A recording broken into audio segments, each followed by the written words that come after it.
네, 어서 오십시오. 반갑습니다. 네. 오랜만입니다. 네. 네. 잘 지내셨죠? 네, 잘 지냈습니다. 예, 예. 오늘은, 사회민주주의 정책연구회 세미나에서 윤 선생님 쓰신 그 한국의 복지동맹, 네. 거기에 대해서 발제를, 네. 하시는데, 복지동맹이 뭐를 말하는 겁니까, 우선?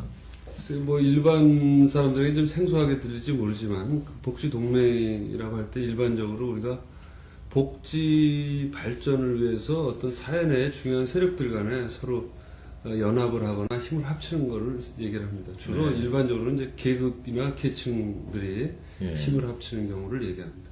예, 그렇군요. 근데, 동맹하고 유사한 그런 말들이 많이 있거든요. 뭐, 네. 대표적인 게 이제 그 연대, 네. 그 다음에 이제 그 또 뭐 선거 연합, 그래서 연합 그런 말도 쓰고 또 정책 연합.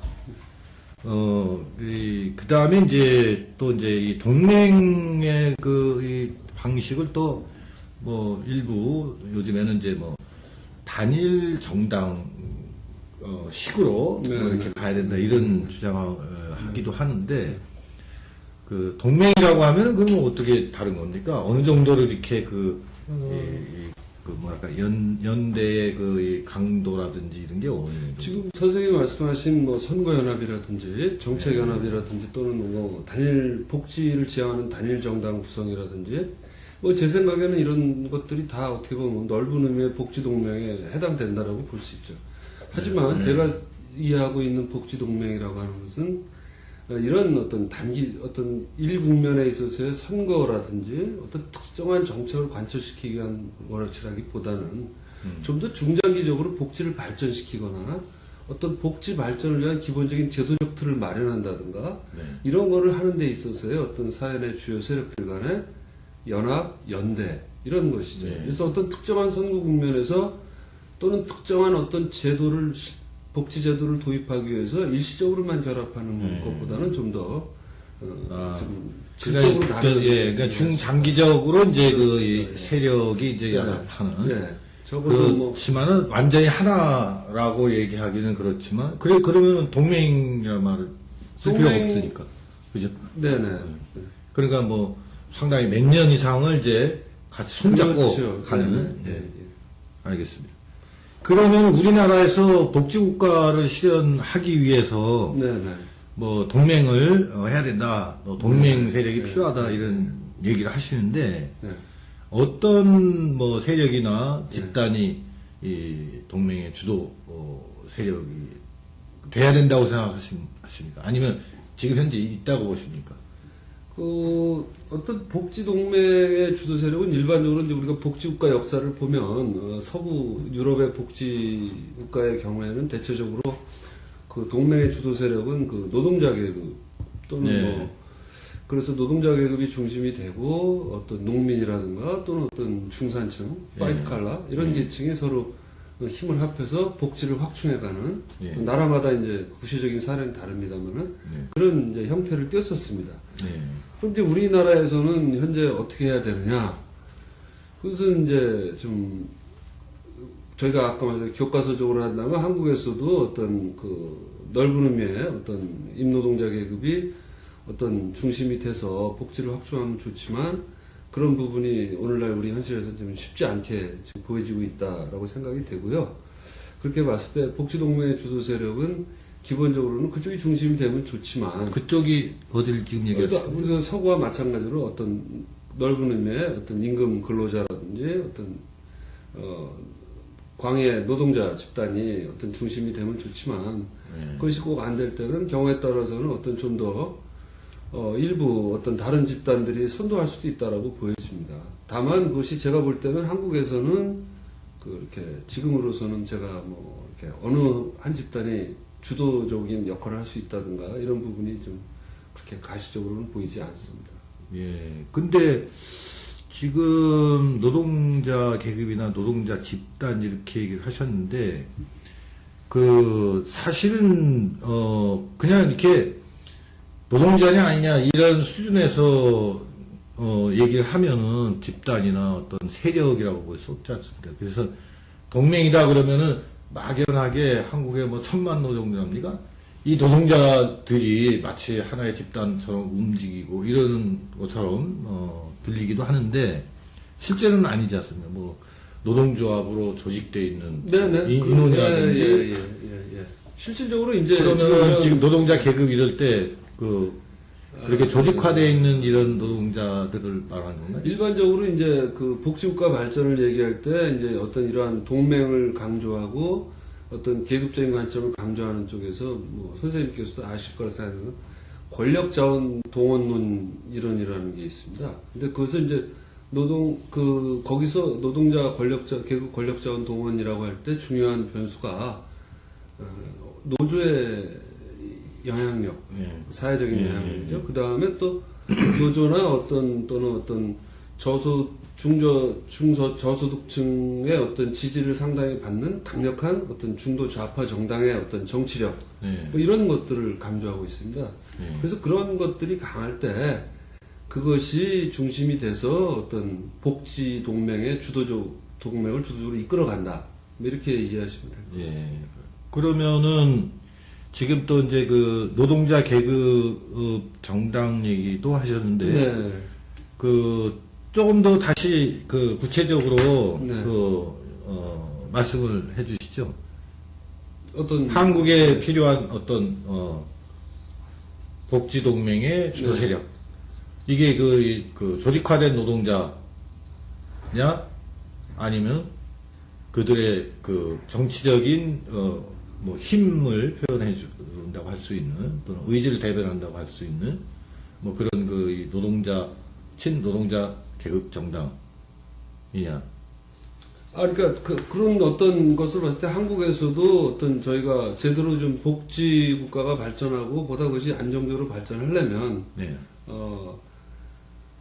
저는 기본적으로 서구와 마찬가지로 일정 정도의 어떤 아까 말한 권력 자원들, 노조의 어떤 영향력의 확대라든지 또는 어떤 사회적 약자와 서민 또는 어떤 중하위 계층을 대변할 수 있는 어떤 진보 정치 세력의 제도권 내의 진입이라든지 이런 것들이 굉장히 중요하다고 생각이 됩니다. 근데 그것이 지금 한국에서 제대로 되고 있냐 아니냐는 그 다음 문제고. 그건 다른 문제고, 그러니까 우선은 이제 그런 얘기예요. 주도 세력이 되어야 된다. 네. 그런 말씀이시네요. 네. 그런데 저희가 지난번 금요대담에서 네. 복지국가 소사이티 이상희 교수하고 이야기를 나눠보니까 또 다른 동맹이나 복지국가 전략을 얘기를 하시더라고요. 그래서 이제 뭐 들어보셨겠지만은 노동자 계급이나 뭐 진보 정당이 주축이 돼서 해나가는 것은 실패하거나 불가능할 거다. 그래서 이제 그것을 소수파 전략이다 이렇게 얘기를 하면서 그러니까 좀 더 이제 온건하고 그런 정당, 그 다음에 일반 이제 국민 대중, 그리고 이제 지식인 싱크탱크부 뭐 이런 사람들이 이제 국가 권력을 장악할 만큼 커다란 다수를 형성을 해서 이렇게 나가야 이게 이제 성공 하지 않겠냐 복지국가라는 게 그런 식으로 얘기를 하는데 윤 선생님하고는 상당히 생각이 다른 것 같아요. 어떻게 보십니까? 글쎄요, 제가 100% 예를 들어서 지금 현실적으로, 한국에 그러면 지금 복지국가를 발전하는 데 있어서 한국의 노동운동 세력이라든지 한국의 스스로들 어떤 자신들이 진보정당이라고 하는 세력들이 중심이 될 수 있느냐 할 때는 솔직히 저도 그것에 대해서 그분들이 그런 어떤 신뢰를 줬다든가 또 그분들이 당분간 그런 역할을 할 수 있을 거라는 생각이 안 듭니다. 근데 당위적으로는 그 사람들이 주도해야 된다 이렇게 얘기를 하시면서 당위적으로는 현실적으로는 어려울 거다. 그러면 이상희 교수 다수파 전략이 전 이상희 교수님, 맞는 거네요. 이상희 설득력이? 교수님이 아까 맞다는데 이상희 교수님이 생각하는 것이 나름대로 일리가 있고요. 예. 다만 저는 어떤 중장기적으로 갈 때에는 우리가 당장은 힘들지만 어떤 이상희 교수님 같이는 어떤 아까 권력 자원이 안 되니까 시민사회 내 어떤 다른 세력들을 모아서 복지 발전을 가속화하자. 이것도 하나의 저는 조언 아니라고 생각이 됩니다. 다만 우리 모두가 자꾸 그런 쪽에만 100% 관심을 가지기보다는 네. 한편으로 그것이 시급하지만 다른 한편으로는 보다 중장기적으로 어떤 복지국가 발전을 안정적으로 가져가기 위해서는 어떤 제가 생각할 때는 어떤 권력 자원의 어떤 토대를 확실히 하는 부분이 필요하다라고 네. 저는 이제 생각을 하는 겁니다. 그러면은 어떤 식으로 이 사람들이 그 주도 세력이 돼야 되는데 네. 되기 힘든데 네. 그러면 어떻게 그렇게 하도록 만들 수 있나요? 이건 바깥에서 뭐 옛날에 저기 뭐 레닌인가 뭐 이런 사람이 하는 것처럼 바깥에서 이렇게 의식화를 시켜야 되나요? 참 죄송한 말씀이죠. 제가 그거를 뭐 어떻게 해야 된다라고 이렇게 하긴 어렵고요. 다만 지금의 어떤 조직 노동, 어떤 노동운동이라든지 뭐 그분들이 열심히 노력해온 부분이 많지만 국민들로부터 점점 멀어지고 있는 부분이요. 뭐 그런 부분이라든지 또는 어떤 진보 정당도 마찬가지죠. 일시적으로 어떤 우리 국민들 일부들에게 어떤 새로운 어떤 제도 정책 가능성을 보여줬다면 요새는 좀 그런 것들이 없어지고 있죠. 그래서 스스로 어떤 일정하게 개혁을 하고 더디 가더라도 보다 많은 어떤 다수 국민들의 지지를 얻는 것이 필요하다. 왜냐하면 복지국가라고 하는 것은 어떤 결국 우리가 어떤 다수 국민들의 지지를 통해서 어떤 중요한 어떤 제도와 정책들을 만들어내가고 그를 기반으로 해서 사회 전체의 어떤 인권과 복지에 대한 어떤 인식이 바뀌는 거라고 생각이 되거든요. 네. 그렇게 봤을 때 그분들 스스로 어떤 좀 상당한 개혁을 좀 해야 되지 않을까. 근데 그런 어떤 개혁의 구체적인 방법이 뭐냐라고 할 때 그것은 제가 말할 입장은 아닌 것 같습니다. 개혁이라는 게 뭐죠? 그 스스로 개혁을 해야 된다. 이게 무슨 얘기인가요? 글쎄요, 그분들은 조직 노동자들을 말하는 거죠? 네, 그분들이 스스로 개혁해야 된다. 이게 무슨 소리죠? 뭔가 지금 어떤 국민들로부터 어떤 보다 많은 신뢰를 받고 있지 못하다면 그런 단점들이나 문제점들을 스스로 고쳐나가고 네. 또 어떤 노력해야 되는 부분도 있고요. 국민 대중과 가까이 가기 일정 정도 위해서 그렇죠. 자기 혁신 노력을 좀 해야 된다. 네, 또 그런 국민들에게 보다 신뢰를 줘야 되는 것이죠. 네. 진보 정당이 다른 정당과 과연 어떤 얼마나 차별성이 있느냐 할 때 많은 국민들은 뭐 별로 없다라고 생각할 수도 있고요. 예. 또는 잠깐만요. 근데 네.